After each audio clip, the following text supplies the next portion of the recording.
Welcome to Study Loop. Hello everyone, today we're doing chapter 23, problem 58, and this problem asks us to determine the stepwise mechanism for the isomerization from the R to S isomer, which goes through an enol intermediate or enol tautomer, and then following pronation, it regenerates the opposite isomer. So what we have here is the R isomer, so if we were to redraw this,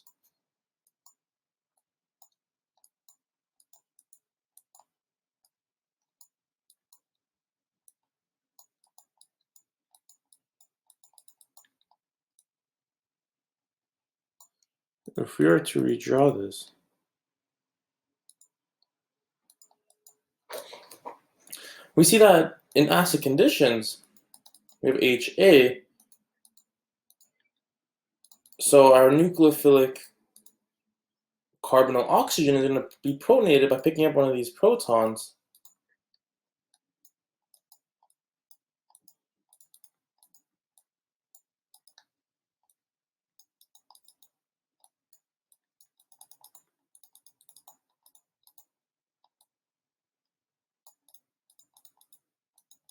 And now we have protonated carbonyl oxygen with A-, but this is acid catalyzed reaction, so we need to reform our acid catalyst.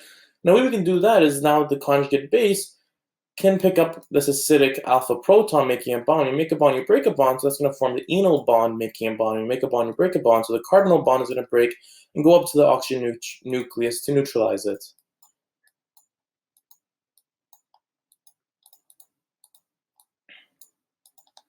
So now what you're left with is the enol tautomer. And a key thing about this enol tautomer is that now it is planar. So because it's planar, when we want to reform the keto tautomer, so now we have HA again.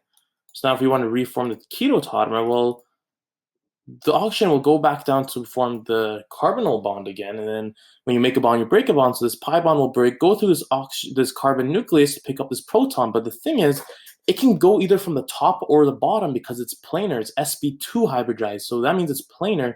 So you can have a 50% chance from top or bottom, so you can have inversion of stereochemistry occurring at the center. So from here, this is where you form the S enantiomer, because now from here we're attacking from the top. So because of that, we're going to add hydrogen to the top, or as a wedge coming out of the page.